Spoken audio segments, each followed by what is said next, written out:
네, 출발 증시와이드 2부 순서를 이어가겠습니다. 저희 프로그램 KT 올레 IPTV로도 함께 시청하실 수 있습니다. 2부에서 준비한 코너들입니다. 네, 김동섭의 마켓포인트에서는 시황 분석의 대가 솔로몬 투자증권 김동섭 이사와 함께 글로벌 주요 이슈 분석과 필승 투자자를 세우고요. 수급으로 보는 시장에서는 신한 PWM 압구정센터의 박재민 팀장과 함께 실시간 주체별 수급 상황 살펴봅니다. 이슈 정복하기 동양증권 양평점의 김동공 대리와 함께 모멘텀 공백기에 접어든 현재 관심 가질 만한 종목 살피고요. 외국인이 집중 매수하는 삼성전자와 자동차 3인방의 현재 흐름과 국내 증시 향방 예상합니다. 하창봉의 가라사대에서는 코스피와 코스닥 각각의 흐름에 맞춘 투자 전략과 사볼 만한 종목 선취매해봅니다.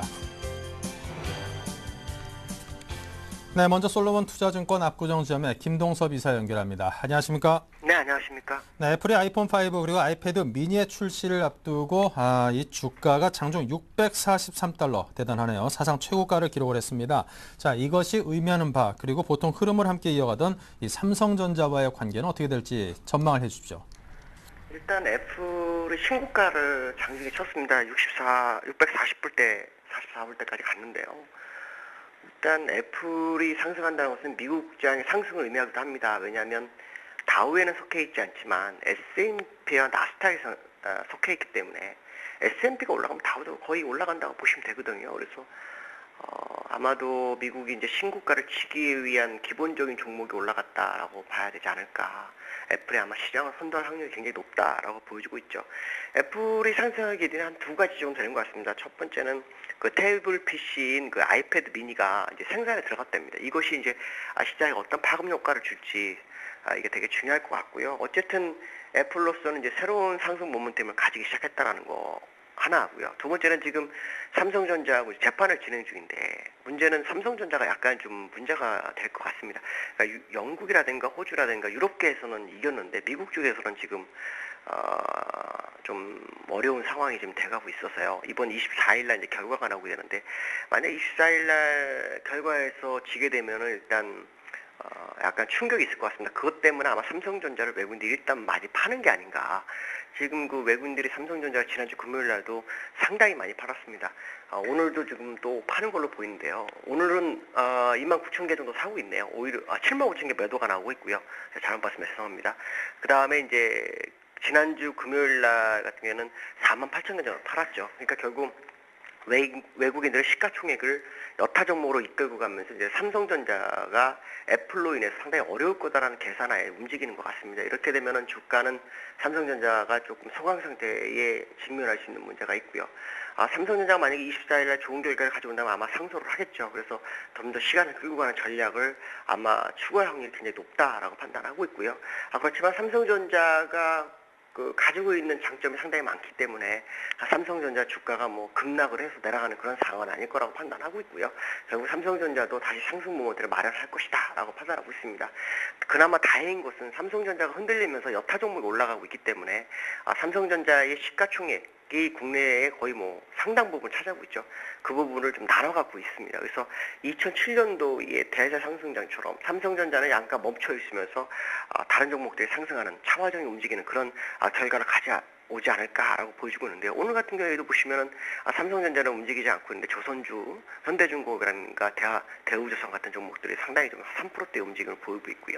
화학주들이 약간 소강 상태지만 그래도 잘 견뎌주면서 뭐 OCI라든가 삼성 SDI 같은 종목들도 움직이는 모습이 나오고 있습니다. 이런 모습을 봤을 때는 삼성전자가 악재에 의해서 약간 흔들릴 수 있는 부분이 있지만 국내 시장의 여타 종목으로 시가총액이 흘러감으로 인해서 시장의 방어가 더 강해질 수 있는 부분 또한 있다라고 판단한다면 굳이 삼성전자가 하락하는 거에 대해서 너무 두려워할 이유는 없다라고 말씀드릴 수 있습니다. 네, 자 그리고 캐나다를 방문 중인 메르켈 독일 총리가 유럽 중앙은행의 위기 해결책에 지지 의사를 드러내면서 유로존 존속을 위해서는 독일이 할 수 있는 모든 걸 다하겠다고 밝혔습니다. 이 상세한 내용과 그리고 시장에 미칠 향후 영향력을 어떻게 내다보시는지 설명 주십시오. 지금 그 메르켈 총리가 이제 계속해서 시장을 많이 흔들었죠. 왜냐하면 유로존의 많은 높은 자리에 있으신 분들이 시장의 방향성을 살리기 위해서 20의 역할론이라든가 뭐 ESM을 통해서 스페인, 이탈리아 국채를 사는 거야. 이런 거 얘기할 때마다 메르켈 총리는 계속 반대를 했습니다. 또 원칙적으로는 뭐 그리스가 이탈하는 거, 유로존 이탈하는 건 절대 불가능하다. 우리는 뭐든지 다 할 거다. 그래놓고 정말 중요한 순간에 발을 뺐는데 이번은 움직이는 모습이 나오고 있습니다. 아마도 두 가지 이유가 있지 않을까 보는데요. 하나는 이제 선거가 다가오고 있죠. 선거가 다가오고 있는데 상대편 쪽에서 계속해서 유로본드까지 언급을 하고 나오고 있습니다. 그래서 아마도 입지가 좀 좁아질 수 있는 부분을 막기 위한 전략적인 부분일 수도 있고요. 또 하나는 총대를 메르켈에 매지 않고 ECB에서 맺기 때문에 어차피 그 책임론에 있어서 자기하고 상관이 없을 수 있다는 생각을 하는 것일 수도 있습니다. 그래서 뭐 잘 되면 좋고 안 되더라도 자기는 면피를 하겠다라는 생각을 어느 정도 하는 것이 아닐까라는 부분이 있습니다. 특히 그리스의 긴축 완화도 사실 연장하는 부분에 대해서 지금 독일에서는 약간 지지 의사가 슬슬 나오고 있거든요. 그러니까 이런 부분들을 봤을 때는 유로존이 이제 상승할 수 있는 기회를 맞이한 것 같고 그 시점에서 메르켈이 선택을 한 것이다 라고 봐야 될 것 같습니다. 이 모습으로 보면은 결국 유로존은 이제 독일이 거의 뭐 반항복한 상태가 됐기 때문에 아마 큰 상승을 위한 움직임이 시작이 되지 않았느냐라고 판단할 수 있고요. 메르켈의 지지가 결국 ECB의 역할학대로 감으로 인해서 ECB가 자기 본연의 어떤 물가 안정책에 대한 부분도 있지만 미국의 FRB처럼 돈을 무제한적으로 찍을 수 있는 기회를 맞이한 것 같습니다. 그래서 전 세계가 이로 인해서 이제 시장을 상승할 수 있는 부분이 있고요. 메르켈이 이렇게 이제 지지하고 나면 사실 반대할 수 있는 나라가 이제 핀란드하고 네덜란드 정도 있습니다. 근데 사실 핀란드하고 네덜란드는 ESM이라든가 유로존의 전체 지분을 따진다면 약 5.8% 두 개 합해서 그거밖에 안 됩니다.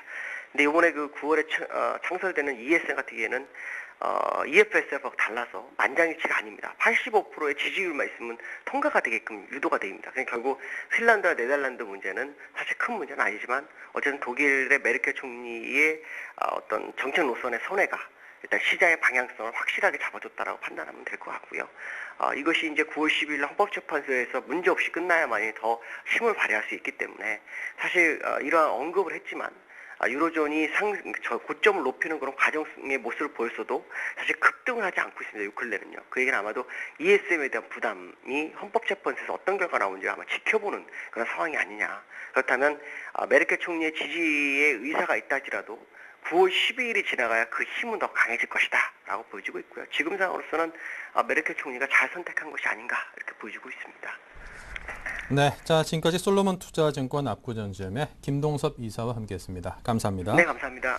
네, 계속해서 신한금융투자 PWM 압구정센터 박재민 PB팀장 만납니다. 안녕하십니까? 네, 안녕하세요. 네, 양시장의 흐름 주체별 수급 상황 정리해 주십시오. 네, 일단 금일 코스피 일단 아침부터 외국인의 삼성전자 매도세가 일단 강한 가운데 하락 출발을 했지만 지금 다른 업종을 사면서 그리고 기관의 매수세가 이어지면서 결국에는 1950선을 회복하려는 조짐을 보이고 있습니다. 지금 전거래일보다 2.82포인트 오른 1949포인트 기록 중이고요. 1950선에 1포인트 정도 안채로 지금 남겨놓은 상황입니다. 코스닥 지수 계속 강한 모습인데 지금 7거래일째 상승 중이고요. 2.71포인트, 489.99포인트, 490선도 코앞에 두고 있습니다. 일단 현물 시장에서 지금 현재 시각 수급 상황은 외국인이 52억 순매수로 전환을 했고요. 전체 시장에서 기관이 297억. 지난주 내내 팔던 기관의 모습과는 조금 다른 모습입니다. 그 점을 좀 주의 깊게 봐야 될 것 같고요. 개인은 오늘 아침에 순매수로 나섰다가 매도로 돌아서는 모습 356억 팔고 있습니다. 코스닥 시장도 양 매수가 일단 외국인과 기관에 의해서 일어나고 있습니다. 외국인이 32억, 기관이 18억, 그리고 개인이 38억을 반대로 매도하고 있습니다. 선물 시장에서 외국인이 또 오랜만에 선물을 좀 사들이고 있으며 지금 기관은 매도로 개인도 매도를 일관을 하는 모습인데요. 일단 금일의 특징은 어쨌든 삼성전자가 금요일에 이어서 좀 시장 대비 낙폭이 좀 큰 모습이고요. 금요일날 정유화학 업종을 기관과 외국인이 많이 쌍끌이 했는데 오늘도 쌍끌이 매수는 들어오지만 정유 업종이 상대적으로 좀 낙폭이 큰 모습을 보이고 있습니다. 화학 업종도 못 오르고 있고요. 상대적으로 운수장비 업종 중에 조선 업종이 상대적으로 강한 모습 일단 이어나가고 있는 게 특징적입니다. 네, 오늘 투자 주체별 속내는 어떤 것들일지요? 네, 일단 외국인은요, 이렇게 말씀드리는 게 맞을 것 같습니다. 삼성전자 플레이만으로도 우리의 전략 플레이가 모든 게, 성취할 수 있다 이렇게 표현을 하는 게 맞을 것 같고요. 왜냐하면 외국인은 지금 지수를 그렇게 많이 뺄 마음은 없습니다. 어느 정도 단기 조정의 빌미를 만들 수 있겠지만 그 빼고 올리고는 삼성전자 하나로 거의 해결하고 있습니다. 또 가장 큰 게 결국엔 선물에 의해서 베이시스 움직임 그리고 비차익과 차익거래 그리고 프로그램 매수세로 삼성전자를 샀다가 팔았다가 하는 모습으로 결국에 시장을 좌지우지하고 시장에서의 그 파생에서 산출되는 이익을 극대화하는 전략을 계속 취할 수 있다는 것을 여전히 오늘도 보여주고 있습니다. 개인은 오늘 금요일에 의해서 이틀째 조정이네 조심히 생각해보고 판단하자 하면서 역시 아침에 잠깐 매수에 나섰지만 좀 아니라고 판단하는지 다시 매도로 좀 돌아섰고요. 기관 같은 경우에는 지난주 내내 팔았기 때문에 오늘 조금만 담아볼까 일단 생각을 하는 것 같습니다. 조정을 깊게는 어차피 기관들도 안 보고 있고 짧게 트레이딩 하겠다는 일단 신념을 갖고 매매에 임하는 모습을 일단 오늘도 보이고 있다 이렇게 판단하는 게 맞을 것 같습니다. 네, 자 개인을 위한 투자 전략이 있다면요? 네, 일단은 금주 유럽에서 유로존 재무장관이랑 그리스 재무장관 그리고 프랑스 독일 그리고 독일과 그리스 그리고 프랑스와 그리스 이런 정상회담들이 연일 있습니다. 그리고 FOMC 공개 그 회의록이 수요일쯤 발표가 됐죠. 그리고 중국에서 HSBC PMI 지수도 또 중반에 발표가 되는데요. 이런 해외 변수들에 의해서 결국 이 시장의 변동성이 조금은 커지지 않을까. 일단 한 주간은 좀 그렇게 예측을 해보고요. 금일 장세는 어쨌든 삼성전자가 이렇게 외국인이 지금 1시간 만에 1,000억 이상을 판다는 거는 시장을 올릴 마음은 없다는 겁니다. 지수가 올라갈 마음은 없고요. 일단 기본적으로. 다만 삼성전자가 오늘 밑꼬리를 닫고 지금 올라오는 모습 20일 정도 선까지 내려가서 일봉상으로 지금 밑꼬리 달고 올라오는데 오늘 20일선이 회복된다면은 이 정도 전에서 좀 하락을 마무리하지 않을까. 다만 종가상으로 더 꺾이게 된다면은 추가 하락은 나올 수 있다. 그렇게 되면 지수가 좀 더 조정받을 수 있겠다. 이렇게 예측을 하고 있습니다. 그리고 거래량이 지금 최근에 없는 상승이 계속 이어지고 있습니다. 거래량, 거래 대금이 없고요. 왜냐하면 그 이유로는 결국엔 프로그램 매매가 계속 시장을 좌지우지하고 있고요. 단순하게 그게 국내 시장에 국한된 게 아닙니다. 미국 시장 뭐 지금 52주 최고가를 경신하는 모습을 보이고 있는데요. 결국엔 미국 시장도 지금 거래량은 터지지 않고 있습니다. 애플이 어쨌든 또 아이폰 5가 나온다면서 결국엔 사상 최대 52주 신고가를 내면서 결국엔 나스닥 지수도 계속 끌어올리는 모습인데요. 물론 기업들의 실적이 정말 좋기 때문에 미국 시장이 좋은 거는 분명하지만 불마켓은 아니라는 겁니다. 지금 단기 유동성 랠리에 의한 그리고 어떤 경기 그 부양책에 대한 기대감에 대한 그런 상승량이 계속 나오는 거지. 만약에 불마켓이 이어진다면 거래 대금이 터져야 됩니다. 하지만 터지지 않고 있다는 거에 좀 주목을 해야 될 것 같고요. 이번 주 아까 해외 변수가 상당히 많다고 했는데 결국에 그 변수들로 인해서 거래량이 터지면서 만약에 조정의 국면에서 상승이 좀 더 터져 나온다면 상당히 긍정적으로 시장을 봐도 될 것 같습니다. 다만 그렇지 아직 않다는 것은 분명히 경계해야 되고요. 외국인이 지금 콜 매도를 지난주까지 많이 쳤고요. 오늘은 지금 매수를 좀 전환을 했는데 어떤 콜이나 선물 쪽에서는 현물을 산 거에 대한 해지를 상당히 많이 걸어놨습니다. 그래서 단순하게 외국인도 상승만을 바라보는 것은 아니다. 프로그램에 의해서 상승한 시장이기 때문에 베이시스 악화에 따른 하락장도 하락이라기보다 조정장도 조금은 염두에 두어야 되는 장은 분명하다고 말씀을 드리고 싶고요. 계속 전략은 똑같습니다. 지난주랑 가den 낙폭 대형주를 전차군단은 사시지 마시고요. 가den 낙폭 대형주들을 짧게 매매하는 전략. 만약에 지난주에 하락주가 정유주가 좀 괜찮은데 오늘 정유주가 또 2%대 3%대 내리면은 분할 매수를 일단 하라는 겁니다. 그래서 좀 더 하락하면 더 분할 매수하고 다시 오르면 팔고 이렇게 짧게 치고 가는 전략이 가장 맞을 걸로 보이고 있고요.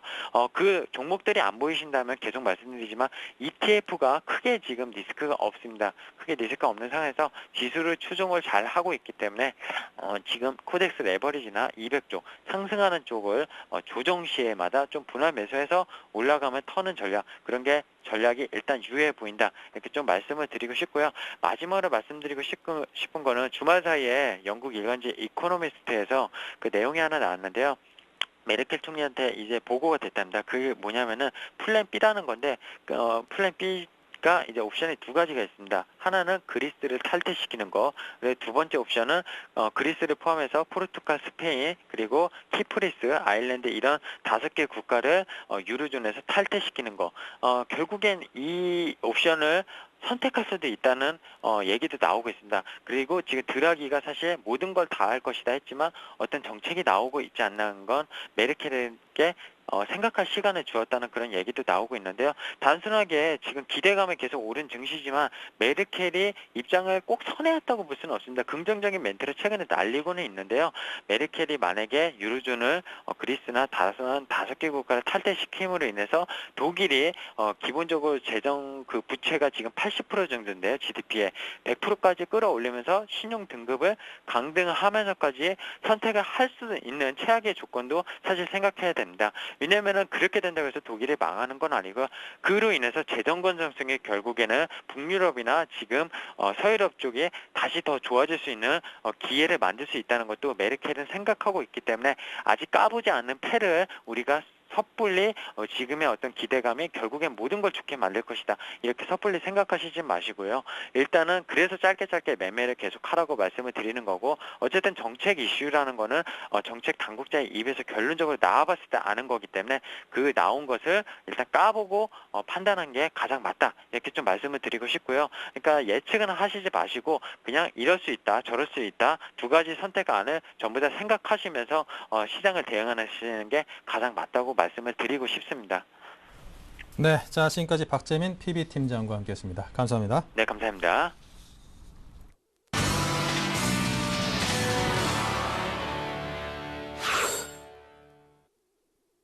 네, 계속해서 전문가들의 12자 투자 전략입니다. 네, 박성일 연구는 상승장에 대비해서 분할 매수 전략을 박소영 대리는 전강 후약 장세를 예상하면서 개별 종목을 매매하자고 했습니다. 정영훈 연구는 조정 시의 저점 매수 전략을 최희용 대리는 게임 업종에 주목할 시기라고 했고요. 김도영 대표는 대형주의 추경 매수 금지를 말했습니다. 자, 관심 업종으로는 박성일 연구원이 IT 대형주의 분할 매수를, 박소영 대리는 전자결제 바이오주, 정영훈 연구원은 음식료 업종을, 최희용 대리는 게임 업종을, 김도영 대표는 IT 부품 매수를 말했습니다. 네, 이 가운데 오늘은 동부증권 일산지점의 박성일 연구원과 함께합니다. 안녕하십니까? 예, 안녕하십니까? 네, 먼저 현재 시황부터 듣겠습니다. 예, 오늘 시장 같은 경우는 소폭 강세를 좀 보여주고 있는데 사실 시장이 많이 올라왔기 때문에 여기서 추가적으로 다시 급등하기는 조금 어려운 구간입니다. 물량을 조금 소화를 해야 하고 그 물량은 기관을 중심으로 추세가 되고 있고 외국인은 아직까지 사들이고 있기 때문에 시장은 추세적으로 상승한다라고 조금 판단을 하시는 게 좋을 것 같고요. 조정을 받을 때마다 그동안 관심 있게 보셨던 주식들 조금씩 매수할 수 있는 기회다라고 말씀드릴 수 있을 것 같습니다. 네, 자 오늘 상승장에 대비해서 분할 매수 전략을 IT 대형주 분할 매수를 말씀하셨는데요. 설명 주시죠. 네, 지금 시장은 사실은 빠지지 않고 있는데 IT 대형주를 위주로 해서 차익 물량이 조금 많이 나오고 있습니다.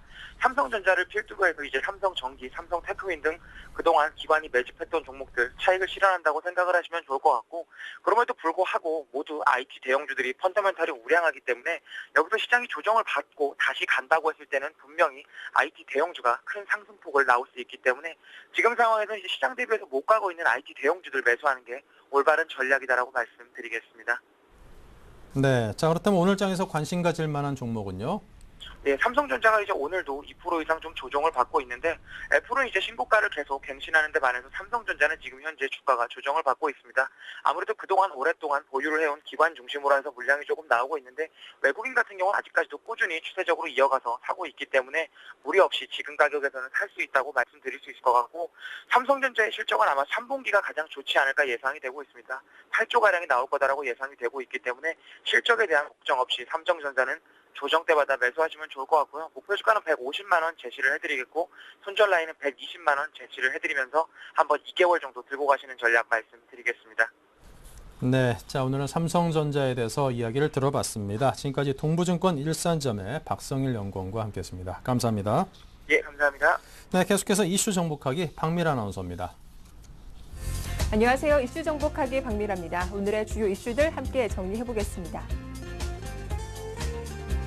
향후 주식시장의 흐름을 정리해보면 8월 말까지 모멘텀 공백기가 예상되기 때문에 지수는 상승 탄력이 둔화되거나 일정 정도의 되물림이 진행될 것이라는 전망이 우세합니다. 현재 지수대에 대한 전망을 들어봅니다. 코스피가 당분간 지지부진한 흐름을 면치 못할 것으로 예상되면서 최근 주식시장에서는 옥석을 가리는 투자 전략이 필요하다는 의견이 나오고 있습니다.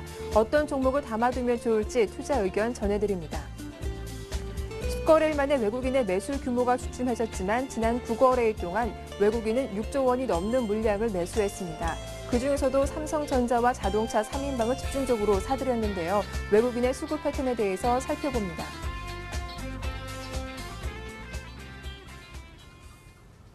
네, 이슈 정복하기 오늘 순서는 동양증권 김동공 대리와 함께하겠습니다. 안녕하세요. 네, 안녕하세요. 네, 이제 9월이 다가오면서 유로존의 재정 위기 향방을 가를 굵직한 변수들이 관심사로 떠올랐죠. 일단 그 전에 8월 말까지는 모멘텀 공백기가 이어질 것으로 예상이 되는데 오늘도 지수는 박스권에서 횡보 흐름을 이어가고 있네요. 현재 시장 분위기 전해주시죠. 네, 매일매일 주식시장을 보면서 하는 질문이지만 지겹지 않은 질문이 한 두 가지 정도는 있는 것 같습니다. 첫 번째는 지수 방향성입니다. 특히나 이제 최근과 같이 지수가 급등하고 쉬고 있는 구간에서는 그 향후 흐름이 조금 더 궁금해질 수밖에 없습니다. 이것을 첫 번째 이슈에서 말씀을 드릴 거고요. 두 번째로 이제 하고 많은 질문은 어떤 종목을 담아갈 것인가에 하는 질문인데 두 번째 이슈에서 이걸 한번 설명을 드리도록 하겠습니다. 최근 폭염이 한풀 꺾인 것처럼 가파랐던 지수가 상승이 이제 다소 주춤하고 있는 그런 모습을 보이고 있습니다. 향후 흐름에 대한 점검이 조금 필요할 것 같은데요. 결론부터 말씀드리자면 중기적으로는 주식과 같은 위험 자산이 추가적으로 상승할 여지는 남아있다고 생각은 됩니다. 하지만 안전자산과 위험 자산의 수익률 갭이 고점을 형성하고 최근 축소되는 점을 보이고 있습니다. 이런 상황에서 아직 위험 자산의 가격 과열 논란은 불러일으킬 수준은 아니라고 좀 판단이 됩니다. 글로벌 금융시장의 위험 수준을 고려할 때 양자산의 수익률 갭은 오히려 더 축소될 가능성이 있어 보입니다. 근본 유동성 랠리의 고점 여부를 판단할 수 있는 스페인과 이탈리아의 10년물 국채금리도 5% 이상인 6%대에 머물러 있고 미국 가솔린 가격도 갤런당 4달러 이하인 3.87달러를 유지하고 있습니다. 한편 S&P 500 지수의 배당 수익률도 2.03%로 미국 10년물 국채금리 1.8% 중후반대의 수준을 상회하고 있습니다. 중기적인 관점에서는 주식시장에 대한 긍정적인 시각을 유지할 필요성이 있습니다. 하지만 단기적으로는 모멘텀 공백기에 진입하는 구간이라는 점도 좀 고려할 필요성이 있을 것 같습니다. 가파른 속도로 개선되던 경기 모멘텀은 속도 조절을 하고 있고 위험자산 선호도를 보여주는 UBS 캐리 인덱스와 호주 달러 등과 같은 지표도 이전 고점 수준을 넘지 못하고 주춤하고 있는 그런 상황입니다. 글로벌 경기 모멘텀 개선이 주춤해지면 FRB와 그 ECB의 양적 완화 정책 기대감이 부각될 수 있지만 정책 실행 여부를 확인할 수 있는 이벤트의 대표적으로 8월 말 FRB 버냉키 의장의 잭슨홀 연설 그리고 9월 6일 ECB 통화정책회의가 근시일 내에 예정되어 있어서 이걸 확인하려는 심리가 기대감보다 강해질 것으로 보입니다. 한편 글로벌 경기 모멘텀 개선 및 약화를 섣불리 판단하기도 어려운 시점인데요. 월말 월초 발표될 주요국 제조업 지수 그리고 미국 고용시장 지표 등을 보고 해당 여부를 판단하려고 할 것입니다. 따라서 8월 말까지는 무엇인가 해줄 것이라는 기대보다는 지금까지 형성됐던 기대를 확인하라는 심리가 확산될 가능성이 좀 높습니다. 투자자들의 경계 심리가 커져서 주식시장의 거래 부진이 지속될 가능성이 높기 때문에 중기적으로는 긍정적인 마인드를 유지하되 단기적으로는 조금은 보수적인 마인드를 갖출 필요성이 있어 보입니다. 말씀하신 것처럼 당분간 지지부진한 흐름이 이어질 거란 전망이 주를 이루면서 최근 주식시장에서는 옥석을 가리는 투자 전략이 필요하다라는 의견도 나오고 있습니다. 어떤 종목들 매매하면 좋을지 투자 의견 부탁드립니다. 네, 현재까지 시장 흐름을 좀 종합을 해보면 8월 말까지는 모멘텀 공백기가 예상이 되기 때문에 지수는 상승 탄력이 둔화되고 일정 정도의 되돌림 현상이 있지 않을까 그렇게 좀 생각이 되는데 이번 상승 랠리의 고점을 판단할 수 있는 지표들은 여전히 괜찮습니다. 아까 말씀드렸던 것 같이 괜찮기 때문에 이런 구간에서 어떤 종목들을 담아야 되는데 그래서 어떤 종목을 담아야 될까에 대해서 한번 말씀을 드려보고자 합니다. 결국 크게 보면 두 가지 전략 정도로 선택을 할 수가 있을 것 같은데요. 첫 번째는 배당 수익률이 높은 종목에 관심을 갖는 방법이 있을 것 같습니다. 최근 5년간의 KDI와 코스피 흐름을 좀 비교해보면 10월에서 11월에 11월에 KODI, 그러니까 이제 배당 지수가 코스피 대비 상대적으로 높은 수익률을 이제 기록했다는 점이 특징적입니다. 경험상으로 판단해 보면 3분기 말부터는 고배당주에 대한 관심을 높여야 될 필요성이 있을 것으로 보이는데요. 최근 4년간 배당 수익률이 평균 4%를 상회하는 종목 중 2012년에도 순이익이 증가할 수 있는 기업을 선정을 해본다 그러면 파라다이스, 대덕전자, 그리고 휴캠스, KTNG, 그리고 한샘, GKL, 현대해상 등이 여기에 속한다고 볼 수가 있을 것 같습니다. 그리고 두 번째, 상반기 대비 하반기 이익 개선이 좀 뚜렷하게 나타날 종목들을, 이제 그런 종목들에 대한 비중을 확대할 필요성이 있을 것 같은데요. 2010년과 2011년 상반기 대비 하반기 순이익이 증가했던 종목과 그렇지 못한 종목의 9월에서 12월까지 기간 수익률을 비교해보면 순이익이 증가했던 종목군의 수익률이 상대적으로 높았음을 알 수 있습니다. 성장을 기반으로 한 기업의 주가가 좋을 수밖에 없다는 주식시장의 단순한 진리가 반영된 결과라고 볼 수가 있는데요. 2012년 상반기 대비 하반기 순이익이 크게 증가할 수 있는 종목으로는 상대적 순이익이 증가할 수 있는 종목 중에서 상대적으로 주가 회복률이 저조했던 종목들을 선정해보면 코리안리, 멜파스, 두산중공업, 그리고 LG이노텍, 태광, 그리고 LG디스플레이, 대한항공 등입니다. 이 두 가지 업종들에서 일단 첫 번째로 다시 한번 생각을 해본다 그러면 지금 현재 9월도 안 된 시점, 8월 달에서 배당주에 대한 논리를 지금부터 펼칠 필요성이 있느냐라고 말씀하시는 분들이 있을 것 같은데 12월, 즉각적인 배당 시즌에 들어가면 그때는 오히려 늦습니다. 그 이전에 배당주에 대한 선취매를 일단 해놓고 거기서 수익률을 챙겨보시는 그런 전략이 필요할 것 같고요. 실질적인 배당주 랠리는 9월에서 12월 사이에 다 일어나는 경향들이 높습니다. 그렇기 때문에 지금부터 아직까지 매스컴에서 배당주에 대한 얘기들이 나오고 있지는 않지만 배당주에 대한 관심이 지금부터 이제 가져야 될 필요성이 있을 것 같고요. 두 번째 논리에 대해서는 여전히 이익 증가율이 높은 기업들은 여전히 주가는 상승할 가능성을 아직 높게 갖고 있습니다. 하지만 아직까지 상승하지 못한 종목들 역시 지금 앞으로 상승할 가능성이 높기 때문에 지금부터 관심을 가지는 그런 것이 지금부터 계속 필요할 걸로 이렇게 보입니다. 네, 마지막 이슈입니다. 오늘은 10거래일 만에 외국인의 매수 규모가 줄었습니다. 오늘 장 초반에는 매도로 대응하다가 현재는 매수로 소폭 돌아선 상태인데요. 그동안 외국인이 집중적으로 사들인 종목을 보니까 삼성전자와 자동차 3인방이 좀 편식됐다고요. 네, 증시에서 외국인의 나홀로 매수가 여전히 이어지고 있습니다. 외국인들은 이제 마리오 드라기 유럽 중앙은행 총재가 유로존을 지키기 위해서 무엇이든 하겠다라고 이제 발언한 이제 지난달 27일 이후 한국 증시에서 6조 3천억 원 이상을 이제 순매수하는 그런 모습을 보이고 그리고 또 지금 지수를 1950선을 뚫어놓는데 일조를 했습니다. 지난 6일 이후 8거래일 연속 매수가 이제 매도를 앞지르는 그런 모습을 보였습니다. 올 들어 지난 1월에 이어 두 번째로 긴 외국인 매수가 이어지자 외국인의 본격적인 기한을 점치는 낙관론들이 좀 힘을 얻고 있는 그런 모습입니다. 하지만 매수의 주력이 단기 자금 성격이 강한 유럽계인데다가 유럽 상황이 여전히 유동적이어서 외국인 매수가 단발에 그칠 수 있다는 신중론 또한 같이 하고 있습니다. 하지만 여기서 외국인들이 매수하는 업종들은 외국인들은 수익을 낼 의지가 있는 업종이기 때문에 관심을 한번 가져봐야 될 필요성이 있을 것 같습니다. 최근 시장 경제 상황은 외국인이 두 달간 10조 원을 매수했던 지난 1, 2월과 비슷합니다.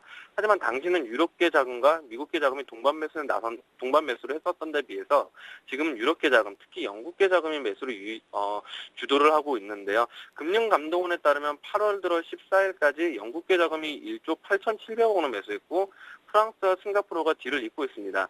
반면 미국계 자금은 8월에도 1천억 원 이상 순매도를 하면서 지난 3월 이후 6개월 연속 매도세를 이어가고 있습니다. 그리고 삼성전자와 현대차, 기아차, 현대모비스 등 자동차 3인방에 대한 편식이 심하다는 점도 이전과 다른 점입니다. 7월 27일 이후 이들 4종목에 대한 순매수액은 2조 7,820억 원으로 전체 순매수액 중 절반가량을 차지하는 그런 모습을 보이고 있습니다. 영국계 자금을 중심으로 한 유럽계 자금이 바이콜에 나선 이유는 유럽 리스크가 완화되면서 그동안 안전자산에 지나치게 쏠렸던 자금들이 위험자산 쪽으로 눈을 돌리고 있는 모습입니다. 특히 영국 중앙은행이 지난달 500억 파운드 규모의 돈을 시중에 푸는 추가 양적 완화 정책을 발표한 것이 영국계 자금의 물꼬를 텄다는 분석인데요.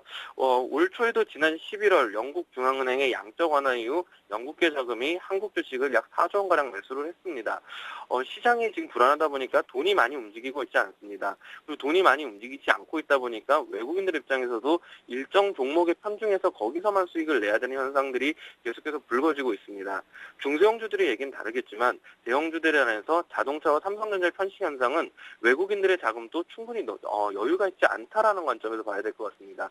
그렇기 때문에 향후 종목 확산이 일어나기보다는 증시가 아직까지 레벨업 되기 전까지는 확산이 일어나기보다는 당분간은 삼성전자와 그리고 자동차 쪽에 편중된 그리고 그외 관련 업종에 편중된 종목 포트폴리오를 짜는 전략이 필요할 것 같습니다. 네, 지금까지 동양증권 김동공 대리와 함께했습니다. 도움 말씀 고맙습니다. 네, 감사합니다. 네, 이슈 정복하기 저는 내일 다시 인사드리겠습니다.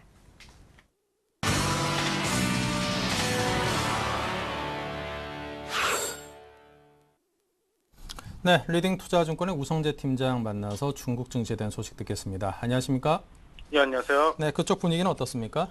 예, 오늘 지금 중국 본토 증시 시장에서의 관망심이 좀 많이 커지고 있는 가운데 매도 물량도 꾸준히 출현하고 있습니다. 결국 2100선 부근까지 하락하는 모습을 보이면서 시장에서의 불안감 확대되고 있는 상황인데요. 상하이 종합주가지수 0.60% 하락한 2102.23포인트의 장 출발할 것으로 보이고 있습니다. 이러한 흐름세 속에서 과연 2100선의 지지가 가능할지 여부 좀 지켜보셔야 될 것 같은데요. 지금 중국의 20개 도시의 토지 거래량은 좀 급감하는 모습을 보이고 있습니다. 지난주 주요 20개 도시에서 토지 공급량이 급감하면서 거래량도 큰 폭으로 감소하는 모습을 보이고 있는데요. 지난주 주요 20개 도시의 토지 공급량은 전주 대비 43건 적은 73건으로 그 면적은 전주 대비 238만 평방미터나 작은 모습을 보이면서 시장에서의 공급 물량들이 줄어드는 모습을 보이고 있습니다. 하지만 주택 가격은 꾸준히 상승하는 모습을 보이면서 주택 가격 규제를 위한 정책이 나올 수도 있다는 불안감이 증시에 확대되는 모습을 보이면서 지수의 하락을 견인하고 있는 상황입니다. 지금 이와 반면 CICC에서는 중국 경제가 2분기에 저점을 통과할 것이라 전망을 내놓고 있는 상황인데요. 중국 경제는 올 2분기에 이미 저점을 통과했고 올해 전체로는 경제 성장률이 7.8%로 둔화되겠지만 2013년에는 8.3%로 확대될 것이라는 전망을 내놓으면서 시장에서의 투자 심리를 안정화시키는 모습을 보이고 있습니다. 하지만 주택시장에 대한 규제책이 나올지도 모른다는 불안감이 나오는 모습을 보이면서 2100선 부근까지 하락하는 모습을 보이고 있는데요. 지금 중국의 지방정부는 부양착의 90%를 철도 투자의 사업에 투자하는 것으로 보이면서 시장에서 이러한 철도 관련 업종에 대한 기대감들은 커지고 있다고 보시면 좋을 것 같습니다. 지금 중국의 5월부터 7월까지의 실업률 3.2%를 기록하는 모습을 보이면서 시장에서의 부담감이 좀 커지고 있는 상황인데요. 이와 함께 비고용 계약직 같은 경우에는 2012년도 4월 달에 1.4%에서 2012년도 5월부터 7월까지는 1.5%로 소폭 증가하는 모습을 보이는데 실업률에 대한 부담감도 나타나고 있습니다. 결국 경제에 대한 불안감이 나타나는 모습을 보이면서 시장에서의 매도 물량들 좀 커지고 있는 상황인데요.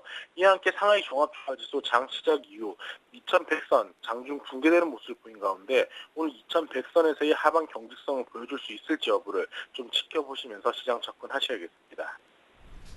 네, 자, 지금까지 리딩투자증권의 우성재 팀장이었습니다. 감사합니다. 예, 고맙습니다.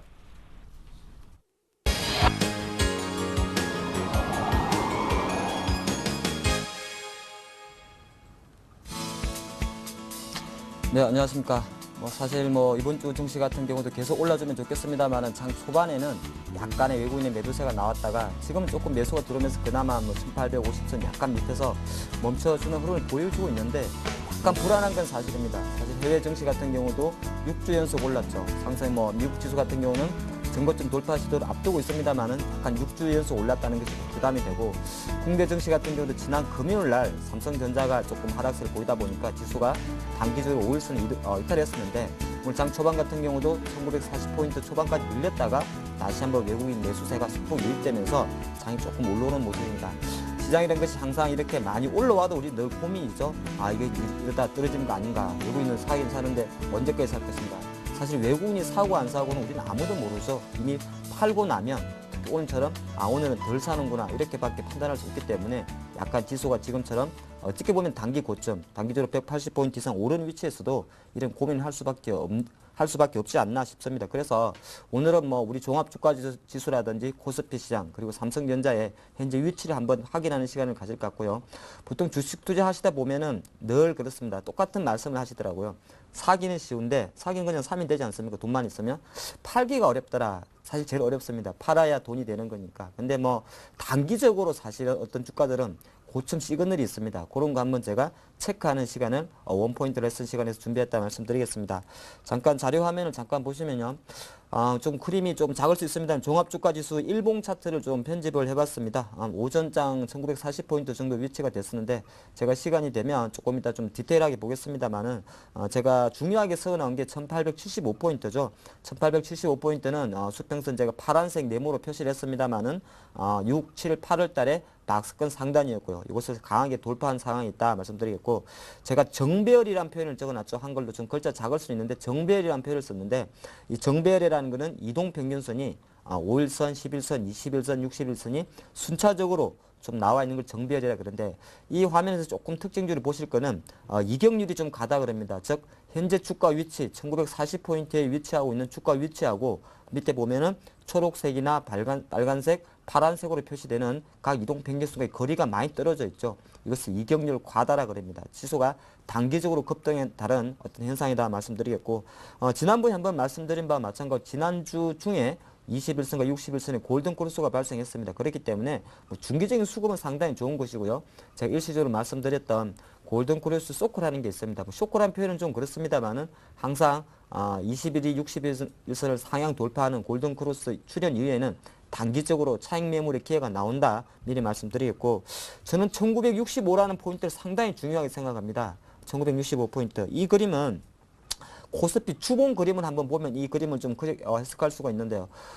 보통 트렌드 라인이란 추세선이라는 건 제가 오른쪽에서 밑으로 쫙 꺼놨지 않습니까? 지금 보시면은 2011년 4월 29일 고점을 했고 보면은 파란선이 조금 내려오고 있습니다. 그래서 제가 표기를 해놨는데 올 4월달 정도에도 2050포인트 정도에서 멈춰 있었고요. 지금 노란색 부분, 현재 수준이 위치한 노란색 부분도 사실은 다 있습니다. 그래서 그렇게 봤을 땐 이거죠. 그러면 1965가 다 왔느냐? 그렇지는 않습니다.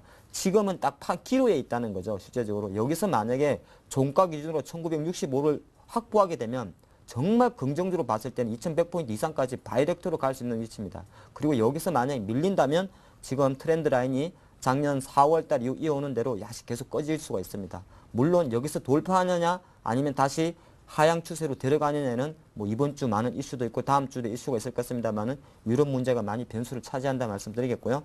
화면이 좀 작아서 제가 시간 내서 다시 한번 종합 주가지 차트를 보면서 설명드리도록 하겠습니다. 코스닥 또 관심이 좀 많죠. 근데 코스닥에 과연 500선까지 갈 수 있을까 없을까를 조금 판단하기는 기관들의 수급 좀 봐야 되는데, 차트로만 보면 거래소가 만약에 코스피 시장이 여기서 만약에 강하게 치고 가지 못한다면 좀 힘들지 않을까 봅니다. 지금 자료화면 같이 보시면 그냥 그림만 놓고 보면 제가 500선에다가 수평선을 긋고 하살표를 표시를 해놨는데 조금 다르죠? 6월 달에 올라온 거랑 지금 올라온 거는. 지금은 갭상승이 많습니다. 갭상승. 아침에 갭상승에서 짧게 올라간다는 거죠. 이렇게 봤을 때는 실제적으로 힘은 살아있는데 코스피가 그나마 지난주처럼 쉬어줬기 때문에 이런 흐름이 나왔지 않나 그렇게 봅니다. 그래서 코스닥 시장 같은 경우는 500선에 너무 눈높이 맞추지 마시고 항상 제가 강조하듯이 기관 수급이 계속 이어지는지 여부가 포커스다 말씀드리겠고요. 다음으로 대표적인 종목 삼성전자 차트를 한번 보겠습니다. 저는 사실 그거 보면은 우측으로 올라가는 하나의 파란 선과 내려오는 선이 있죠. 이 선이 오늘 긋는 게 아닙니다. 보통 이 추세선이라는 거는 의미 있는 고점과 저점이 나오면 그것도 있거든요. 삼성전자 같은 경우는 사실 8월달 초에 이미 의미 있는 두 번의 고점이 나왔어요. 그리고 8월 초순 정도에 135만원 갈 때 노란색 동그라미 표시한 1번 위치에서는 한번 올라갔었고, 거기서 약간 오버십 경력이 나오고요. 최근에 같은 경우 사실 이슈는 중요하지 않습니다. 차트로 접근할 때는 사실 차트만 보셔야 되죠. 내용이 그렇게 중요한 게 아니죠. 지금 삼성에 빠진 것이 지난 금요일날 비모 자문사가 주식을 판다더라. 비모 자문사, 우리만 말만 하면 다 아는 자문사 아닙니까? 자문사가 주식 파는 거 뭐라 할 수 없어요. 팔고 싶으면 파는 거죠. 그리고 지금 애플과의 소송 결과가 이번 주 금요일 정도에 미국에 나올 건데, 만약에 소송에서 패소하게 되면 4,700억 불이 삼성전자가 토해내야 된다더라. 그런 이슈 물론 나올 수 있습니다. 하지만 차트만 볼 때는 이런 트렌드 라인을 이탈하게 되면은 사실 이런 거 조금 체크해야 된다 말씀드리겠는데, 화면이 조금 작았기 때문에 제가 HTS를 보면서 좀 설명을 드리도록 하겠습니다. 자, 종합 주가 지수부터 조금 다시 보겠습니다. 지금 보면은요, 제가 아까 두 개의 수평선을 꺼놨는데 1785는 제가 누차 말씀드리다시피 지난 4월달 5월 이후죠. 네, 어느 정도 계속적으로 바닥을 다져왔던 포인트죠. 그리고 항상 드리는 말씀이 지금 제가 약간은 부담이 되는 현재 포인트 1965라는 포인트는 1785포인트 대비해서 딱 10%입니다. 제가 늘 드리는 말씀이 종합주가지수는 10%, 15% 단위로 움직입니다. 그것이 큰 그림이 나오죠. 그렇기 때문에 그 위치에서 조금 쉬고 있다 말씀드리겠고, 일봉을 조금 디테일하게 보면 오늘 두 개 음봉이 나오죠. 오랜만에 파란색 봉이 나오지 않습니까? 이거 조금 제가 예쁘게 보여드릴까요? 최근 올라올 때는 계속적인 양봉, 한 번에 음봉이 있었고요. 또 한 번에 음봉, 그리고 주문에 또 한 번에 파란색 음봉, 그리고 오늘도 음봉이냐 양봉이냐 중요합니다. 제가 판단할 때 오늘 종가 기준으로 만약에 파란색 음봉으로 마감을 한다면 내일 같은 경우는 변동성이 클 가능성이 많습니다. 변동성이 크다는 건 어떤 현상이냐면요. 개발하게 나오게 되면 일시적으로 꼬리를 단 양봉이 나올 것이고요. 갭상승이 나오게 되면 바로 돌파입니다. 그래서 결과론적으로 오늘의 음봉 조정은 일봉으로만 봤을 때는 조금 견고하게 보는 것이 좋다 말씀드리겠고, 제가 누차 드리는 말씀이 지난 한 8월 9일이 되네요. 8월 9일 날 보시면은 그림에서 보시다시피 골든 크로스가 발생했기 때문에 최소한 단기적인 수급은 괜찮다. 단기의 기준은 뭐죠? 네, 60일입니다. 최근 60일의 박스권이 1785이기 때문에 60일 기준으로 단기 수급은 좋다 말씀드리는 것이고, 하여튼 진출 현재 보는 건 아까 제가 이경률에 말씀드렸죠. 21선이 1800포인트 밑에 있고 뭐 61선이 1850포인트 초입 있기 때문에 지금 현재 수준하고 상당히 이게 큽니다. 거리가 크다는 거죠.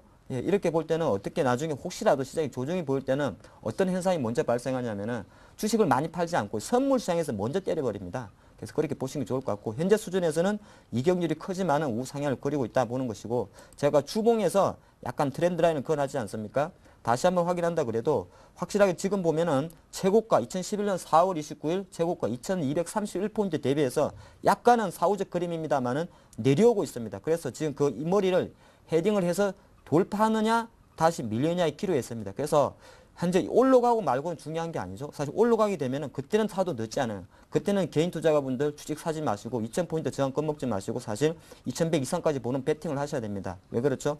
새로운 트렌드 라인이 바뀌기 때문이죠. 가장 강력한 매수 신호가 되기 때문에 주봉 관점에서는 너무 긴 그림에서 보시라. 즉 긴 그림에서 1965라는 데를 안착하게 되면은 상방에 배팅하는 것이고요. 만약에 안착하지 못하고 일봉에서 본대로 밀린다면 이 주식은 다시 한번 1900선 밑으로 내려갈 가능성이 있기 때문에 조금 리스크 관리할 필요가 있다 말씀드리겠고요. 코스닥은 아까 제가 조금 그 영상 화면에서 보셨다시피 제가 그런 말씀 드렸죠. 500선이 중요한 게 아니에요. 코스닥은. 네, 이게 뭔 의미가 있겠습니까? 코스피도 코스닥 선물 매매하는 것도 아니고 그렇다고 다음 서울 반도체가 날아가는 건 아니잖아요. 실제적으로 코스닥 같은 경우는 IT라든지 테마주 비중이 많기 때문에 500선 이런 포인트가 중요한 게 아니고 과연 올라오는 힘이 중요한 겁니다. 제가 조금 비교를 해드리면요. 실제적으로 6월 달에 장이 올라갈 때는 이렇게 올라갔어요. 그림이 좀 이쁘질 않나요? 올라는 갔는데 캔들이 긴 게 많았죠. 자, 캔들이 이때는 봉의 크기가 조금 보시면 큼직큼직합니다. 캔들이 크기가. 이게 뭐죠? 쉽게 말해 코스닥에 자금이 많이 몰렸다는 겁니다. 그 당시에는. 근데 지금은 보면 올라는 갔어요. 근데 뭐가 다르죠? 네, 갭 상승하고 나서 계속 마디가 짧습니다. 자, 요거까지만 제가 좀 설명을 드려야 될 것 같네요. 코스닥 시장이 지금 현재 축일 연속 올라는 가는데 마디가 짧다. 이 말은 어떻게 해석하냐면 100억 이상 정도 코스닥 시장에 자금이 들어오긴 들어오는데 어떻게 들어오죠? 일부 종목에만 들어가는 겁니다. 테마주로 와 다 가는 게 아니라 뭐 디스플레이면 디스플레이, 뭐 일진 디스플레이, 인터플렉스 약간 일정 부분. 그리고 또 하나가 걔들이 빨리 변한다는 특징입니다. 그러니까 과거처럼 이렇게 우르르 길게 빠질 때는 빠지면 와장창 빠지고 오르면 와장창 오르는 것이고요. 지금처럼 캔들이 작은 상태에서 이렇게 올라간다는 것은 지수는 올라가면서 걔네들의 업종 순환이 상당히 빠르게 올라간다. 그렇게 볼 수가 있다 말씀드리겠고, 삼성전자 차트 다시 한번 말씀드리면 저는 삼성전자는 언제 살 거냐, 제가 내일 드리는 말씀이 저는 차트만 보고 산다고 만약에 접근하면 아까 제가 꺼놨지 않습니까? 요거 추세선 같은 게 보통 언제 끊는 거냐면요. 요 두 개가 형성될 때 사실은 제가 예전에 좀 다뤘던 내용이죠. 보통 요 두 선을 기준선에 해서 이 오른쪽에 있는 이 선이 나오는 겁니다. 그렇게 보시는 게 좋을 것 같고, 물론 추세선에 대한 자기성, 기술적 분석가의 판단에 따라 다 달라집니다. 저는 지금 삼성전자를 126개의 캔들로 봤죠. 그렇게 한 8개월 정도만 봤기 때문에 이런 추세선이 나온다 말씀드리겠고, 근데 잘 보면 130만 원 돌파할 때 이런 거 잠깐 나오죠. 오버슈팅 영역은 있습니다. 지금도 약간 오버슈팅 영역이 있어요. 그렇기 때문에 실제적으로 중요한 거는 오버슈팅 영역은 있었지만 삼성전자는 지난 금요일 날 135만 원 안착에 실패하면서 빠졌다. 그렇게 보는 것이고 삼성전자는 굳이 21선 매매를 많이 저희는 중요하게 생각하지 않습니다. 중요한 거는 실제적으로 지난번에 가장 중요하게 생각한 요 갭이 되겠죠. 그래서 지금 약간 보수적 투자가라면 물론 제 판단이 틀릴 수 있습니다만 투자 전략은 간단한 겁니다. 지금처럼 130 밑에서 샀다고 사는 것도 좋아요. 사실 300이 되면 목표가를 길게 가져갈 수는 없겠죠. 오히려 좀 여유 있고 장기적인 투자를 하시는 분이라면 차라리 126만 원 전후한테서 한번 기다리는 전략. 아니다. 그렇지 않고 만약에 여기서 올라가 버린다면 네, 135만 원에 차라리 그때 따라 붙는 겁니다. 가장 주가 매매하실 때 어중간한 전략은 지금처럼 이렇게 처음으로 이동평균선 닿았을 때 오늘 21선 양봉으로 올라오네. 여기서 달라붙는 전략입니다. 물론 여기서 131만 원까지 갈 수도 있고 안 갈 수도 있어요. 근데 약간 주식 투자는 장기적 관점에서는 사실 자기가 어떤 설정한 어떤 배리어 맞을 수도 있고 안 맞을 수도 있습니다. 하지만은 그 맞았을 때까지 기다리는 전략 그리고 실제적으로 어중간할 때는 투자에 접근하지 않는 전략이 중요하다는 말씀드리겠고 제가 아까 이런 말씀 드렸죠. 주가가 어느 정도 고점이 오게 되면은 조금 전에 삼성전자에서 보셨다시피 단기적으로 제가 여기서 강조드리고 싶은 말은 단기입니다. 단기라는 거는 이제 뭐 3개월이 될 수도 있고 한 6개월이 될 수도 있고 이랬는데 단기 고점 시그널이 좀 나오는데 좀 말로 한번 정리를 해봤습니다. 일단 말로 한번 정리해 보니까 아까도 뭐 삼성전자 조금 전에 봤던 차트랑 같이 좀 봐주시면 더 좋을 것 같아요. 갭이 발생하죠. 갭. 아침에 붕 뜨는 거죠. 붕 뜨거나 붕하는 갭이 발생하고 나서 주가 변동성이 약화된다. 주가 변동성이 약화된다는 말은 무슨 말이냐면 그 캔들에서 몸통의 길이가 짧아집니다. 꼭 몸통 아니다 그러고 머리나 꼬리까지 합친다 그래도 전체적인 캔들의 길이가 짧아집니다. 그렇게 보면 좋을 것 같고 보통 언제 나오냐면 5일선 현재 주가 5일선은 괜찮은데 밑에 지금 종합주가지수처럼 21선, 60일선이 많이 떨어져 있는 상태에서 5일선은 기준적으로 해서 왔다 갔다 합니다. 왔다 갔다.